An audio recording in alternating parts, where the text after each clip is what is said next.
আমরা যারা মালদ্বীপ প্রবাসী আছি, আমাদের সার্বিক সহযোগিতার জন্য, আমাদের বিপদ আপদ দেখার জন্য কিন্তু এই মালদ্বীপে একটা হাই কমিশন আছে।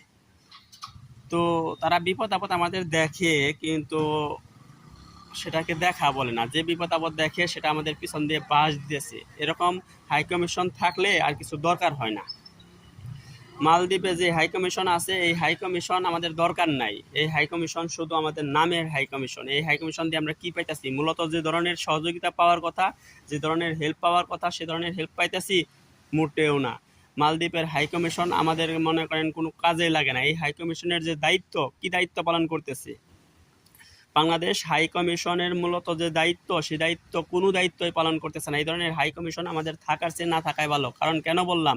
হাই কমিশন নিজেভাবে আমাদেরকে কন্ট্রাক্ট ফর্মে সাইন করার সময় বলে আনছিল যে এখানে আমাদের ডলারে বেতন দিব। সেখানে ডলারের বেতনের জায়গায় আমাদের দিতেছে রুপিয়া। কিছু করতে পারতেছে? কোনো প্রতিবাদ করতেছে? কোনো প্রতিবাদ করার মতো কেউ নাই। তো বাংলাদেশিতে আমরা প্রায় ১.৫ লক্ষ শ্রমিক আছে এখানে। ইন্ডিয়ানরা কাজ করে, নেপালিরা কাজ করে, শ্রীলঙ্কারা কাজ করে। সবাই কিন্তু একটা মর্যাদা সম্পন্ন নিয়ে কাজ করে। আর আমাদের এখানে কোনো মর্যাদা নেই, আমাদের এখানে কোনো সম্মান নেই। সবারকে যে ধরনের সম্মান করে, আমাদের বাংলাদেশে কিন্তু ওই রকম সম্মান করে না। কেন করে না? বাংলাদেশের হাই কমিশনার দুর্বল। বাংলাদেশ হাই কমিশন একদম দুর্বল। দুর্বল না হলে আমাদের যে কোনো সমস্যা হয়, এমনও আছে ৬ মাসের বেতন মেরা খাইতেছে, হাই কমিশনার কোনো প্রতিবাদ করে না।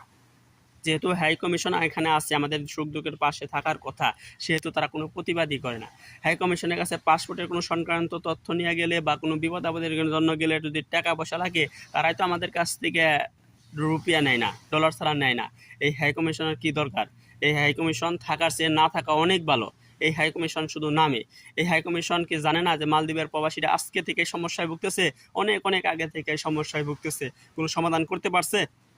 কোনো কিছুই না হোক, এই হাই কমিশন যদি সবার সাথে মালদ্বীপ প্রবাসীদের সাথে একত্র বইসা যে কোনো একটা সমাধানের চেষ্টা করতো, সমাধান না হইলো, তারপরে তো বাংলাদেশি প্রবাসী যারা আছে তারা বলতে পারতো যে হাই কমিশন আমাদের সাথে ছিল, আমাদের সব কিছুর জন্য একটা চেষ্টা করছে। না হোক, সেটা হলো অন্য হিসাব। সরকার যদি না করে দেয় তাহলে আর কিছু দূর করার কিছু নাই। তো হাই কমিশন আমাদের পাশে থাকার কথা, সে থাকে না কেন? আমার মূলত কথা হচ্ছে যে হাই কমিশনার দ্বারা আমরা কি উপকার পাইতেছি?